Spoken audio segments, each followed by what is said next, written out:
My colleagues ask you about habeas corpus, and you say, literally, we can review the tape, that you believe it's a right the president has. You sat here in front of all of us and swore an oath to the Constitution, and that is not at all what habeas corpus is. It is a right that we all get, that American citizens get, that people who are in the United States legally have. So my concern is it's complete overreach. I don't think American citizens, even those who voted for Trump, believe that you should be able to just grab someone off the street, sloppy, who has the legal right to be here, and certainly an American citizen. And I just am concerned that while you say you're going after the most dangerous folks, what you're actually doing is going after folks for political reasons. Slotkin, a former CIA officer, asked directly, have any American citizens, including children with cancer, been deported on your watch? Noem tried to avoid the question, but Slotkin had the proof this is not just overreach. It is a betrayal of the Constitution.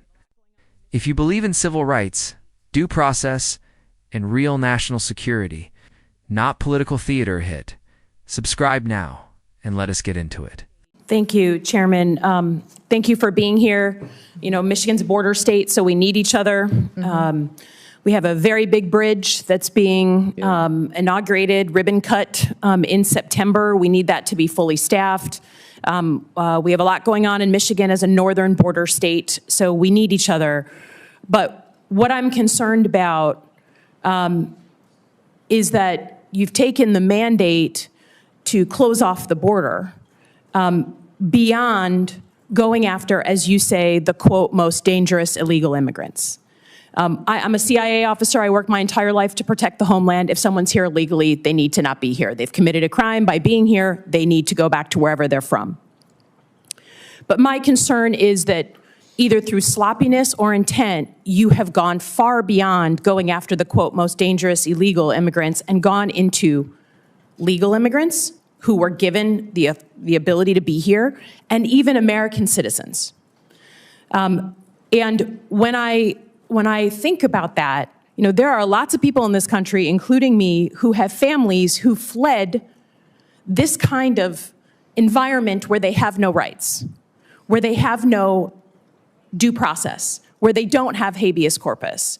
So while I'll be the first to say, coming from a state that was won by Trump, that there is a mandate to do something about the border, I think it is absolute dangerous overreach to go beyond that and start picking up American citizens and people who have the legal right to be here, lawful immigrants who have done everything right.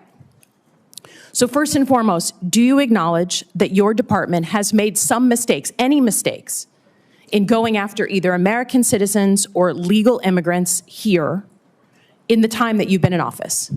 We have not deported any U.S. citizens. Detained? Or people get interviewed. If they get interviewed and they go through that process and we find that they're U.S. citizens or legal immigrants, they stay in the United States. Have you deported We have to go through the vetting process. Have any American citizens, including children, been deported during your time in office? We have children that mothers have chosen to keep with them. So those by my count, you have 10 American citizens, including children with cancer, who have been deported out of the country. I understand you're saying it's their choice. But it's hard to imagine a small child having a choice.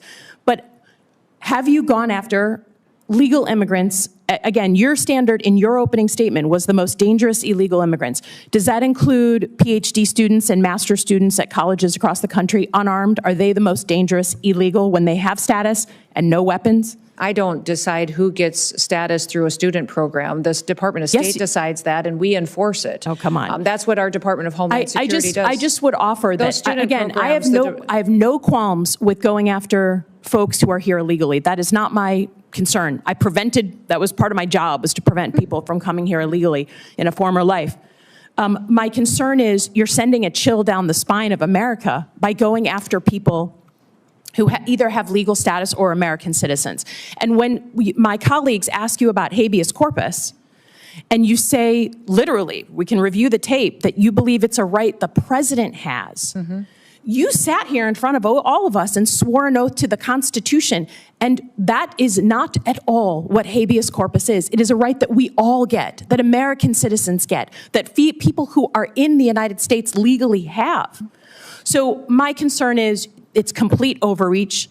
I don't think American citizens, even those who voted for Trump, believe that you should be able to just grab someone off the street, sloppy, who has the legal right to be here, and certainly an American citizen. And I just am concerned that while you say you're going after the most dangerous folks, what you're actually doing is going after folks for political reasons, right? A PhD student that's unarmed is not at the top of the list. And we're not deporting U.S. citizens, and we're not deporting people who have legal status here. 10 American citizens If the children have gone with their parents, it's because their parents wanted them with them. So let me ask you another question about cybersecurity. You know, you've cut $500 million from the budget.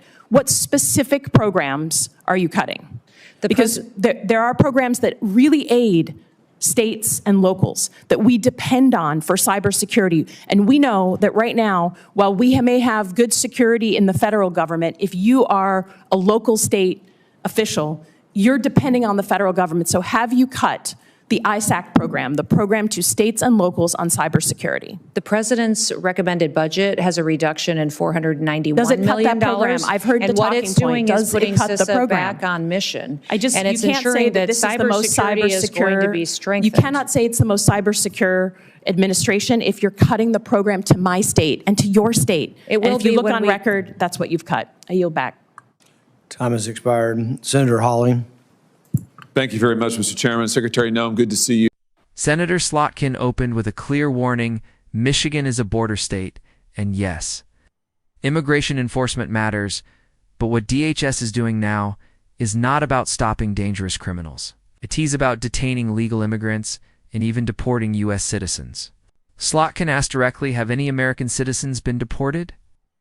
Noem said no, then admitted that 10 U.S. citizens, including children, were removed because their parents chose to take them. Slotkin called it what it is: a disgrace no child with cancer makes that choice. That is not security. It is cruelty. She pressed harder. Why is DHS targeting PhD students and legal residents with no criminal record? Noem responded, we enforce what the state tells us. But Slotkin pushed back. She reminded Noem, and the country that habeas corpus is not a presidential privilege, it is a constitutional right. DHS has no business acting like it is above the land. While all of this is happening, while citizens are being swept up in the chaos, DHS is quietly cutting nearly $500 million from cybersecurity programs, including those that help local governments defend against cyber threats. Slotkin asked, did you cut programs like ISAC that help states protect themselves? Noem avoided the question. But the numbers speak for themselves. Programs are being slashed. Critical protections are vanishing, and Noem had no explanation. Senator Slotkin exposed what happens when DHS trades law enforcement for political theater, targeting citizens, ignoring the Constitution, and gutting cyber defenses. This is not border security, it is dangerous overreach. And if we do not call it out, it only gets worse. Subscribe to The Liberal Lens for more bold and honest breakdowns that cut through the noise. Join us on Patreon to support fearless, independent coverage and get exclusive behind-the-scenes content you will not find anywhere else. Thanks for watching. Stay sharp, stay informed, and as always, stay liberal.